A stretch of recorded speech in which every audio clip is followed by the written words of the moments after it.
आज हम आपके लिए जो है इंग्लिश ग्रामर का सेट लेकर के आए हैं 2019 ऑल सेट्स के रूप में।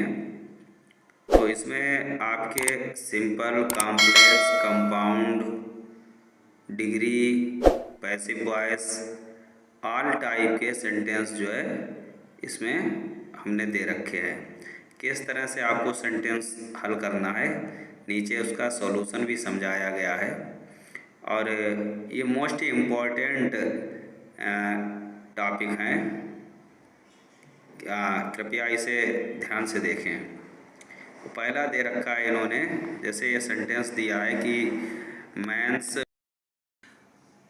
Men's evil live after them. इस वाक्य को कॉम्प्लेक्स सेंटेंस में बदलना है। तो men's evils live after them, जब हम कॉम्प्लेक्स इसका बनाएंगे तो इसमें इवन का प्रयोग किया जाएगा। Men's evils live even after the man die.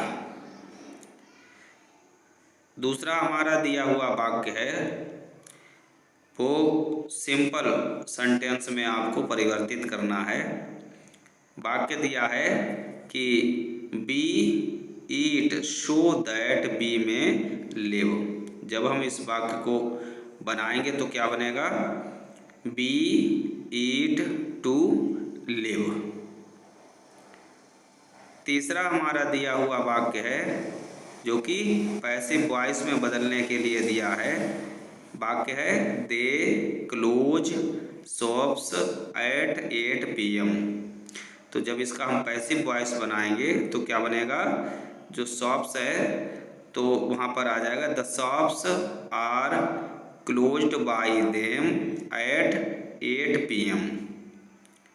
चौथा sentence he is as clever as a fox. ये कंपैरेटिव डिग्री में बदलना है और यहाँ पर पॉजिटिव डिग्री में वाक्य को दे रखा है। तो जब ये वाक्य बनाएंगे तो क्या बनेगा? He is not cleverer than a fox. क्योंकि कंपैरेटिव डिग्री में देन का प्रयोग किया जाता है और ऊपर वाला अगर दिया हुआ हमारा वाक्य अफर्मेटिव है तो नीचे वाला वाक्य निगेटिव बनाया जाता है। इसके बाद में फिर दिया है कि हु टीच यू इंग्लिश। ये वाक्य जो है प्रश्नसूचक पैसिव हमारे प्रेजेंट इंडेफिनिट टेंस का है। जब इसे बदलेंगे तो क्या बनेगा? By whom are you taught English. इसके बाद में फिर अगला जो है प्रश्न दे रखा है जो कि सुपरलेटिव डिग्री में हमें बदलना है। No other flower is so sweet as the rose. दिया हुआ हमारा वाक्य पॉजिटिव डिग्री में है और इसे हमें सुपरलेटिव डिग्री में बनाना है। तो ये वाक्य पीछे की ओर से हम बनाएंगे, the rose is the sweetest flower. अगला वाक्य did the hunter shoot the line.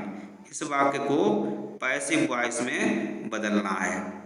तो ये जब पैसिव वॉइस में इस वाक्य को बदलेंगे तो क्या हो जाएगा? ये पास्ट इंडेफिनिट का वाक्य है और जब पैसिव वॉइस बनाते हैं तो बाजो वर का प्रयोग करते हैं। तो यहाँ पर लाइन, द लाइन जो है वो एक वचन है तो इसके अनुसार बाज प्रारंभ में ही आ जाएगी helping verb. Was the line shot by the Hunter. इसके बाद में आपका आता है आठवां वाक्य है, उसका कंपैरेटिव डिग्री में इसको परिवर्तित करना है। क्या दिया है? Very few games are so popular as cricket. और दिया हुआ वाक्य जो है वो हमारा पॉजिटिव डिग्री में है क्योंकि पॉजिटिव डिग्री में ही सो एज और एज का प्रयोग होता है। काय में बनाना है? कंपैरेटिव डिग्री में बनाना है। तो पीछे की ओर से बनाएंगे, क्रिकेट यहाँ आ जाएगा। Cricket is more popular than many other games. जो हमारी साधारण कंपैरेटिव बनाई जाती है तो हम दैनिक देन के साथ में एनी अदर का प्रयोग करते हैं, किंतु जब वेरी फ्यू या ए फ्यू से जो हमारी पॉजिटिव डिग्री के वाक्य आते हैं तो उन्हें बनाने के लिए हम देन मैनी अदर का प्रयोग करते हैं। इसके बाद में फिर अगला वाक्य जो हमारा दे रखा है, did the policeman catch the thief. ये वाक्य हमारा पैसिव वॉइस में बनना है और जब इसे बनाएंगे तो बाज पहले आ जाएगा, बाज द थीफ काट बाय द पोलिसमैन। इसकी तरह से अगला वाक्य जो है वो कंपैरेटिव डिग्री में बदलना है। जैसे यहाँ दिया है कि India is the largest democracy in the world. Comparative degree में बनाएंगे तो क्या बनेगा, India is a larger democracy than any other in the world. इसके बाद में फिर पैसिव वॉइस दिया है, डू इट एट बम्स। ये वाक्य ऐसे होते हैं जहाँ पर हम लेट से इन वाक्यों को बनाते हैं, हमारी इम्परेटिव पैसिव ये बोली जाती है। तो इसे बनाने के लिए लेट का प्रयोग किया जाता है। तो क्या करेंगे, let it be done at bums. ऐसे वाक्यों में सब्जेक्ट से पहले लेट, फिर सब्जेक्ट, फिर वी और फिर क्रिया की थर्ड फॉर्म का प्रयोग किया जाता है।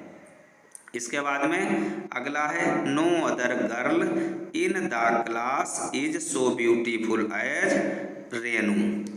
अब इस वाक्य को हमें सुपरलेटिव डिग्री में बदलना है। तो सुपरलेटिव डिग्री में जब हम इसे बदलेंगे तो क्या हो जाएगा, पीछे की ओर से बनेगा, Renu is the most beautiful girl in the class, यानी कि रेनू कक्षा की सबसे सुंदर लड़की है। None but a coward would flee from the duty. ये दिया हुआ हमारा वाक्य निगेटिव है और इसे हमें अफर्मेटिव सेंटेंस में बदलना है। तो क्या बनाएंगे, a coward will flee from duty. इसके बाद में हमारा अंतिम वाक्य जो है उसकी हमें पैसिव वॉइस बनानी है। जैसे दिया है, हिज बिहेवियर एस्टोनिश्ड देम, और बनाना है पैसिव वॉइस में। तो जब इसे बनाएंगे तो क्या हो जाएगा, he was astonished bye there. तो अंतिम जो दिया हुआ वाक्य है कि हिज बिहेवियर एस्टोनिश्ड देम, तो इस वाक्य की जब पैसिव वॉइस बनाएंगे तो देम का दे में परिवर्तन हो जाएगा। और अब चूंकि वाक्य जो है हमारा पास्ट इंडिफिनिट में है तो इसलिए दे के साथ वर। तो देवर एस्टोनिश्ड बाय हिज बिहेवियर। इस तरह से ये आपका सेट जो दिया हुआ है इसमें सारे जितने भी हमारे सिंपल, कॉम्प्लेक्स, कंपाउंड और अफर्मेटिव, निगेटिव, ये सारे सेंटेंस जो है हमने समाहित कर दिए हैं।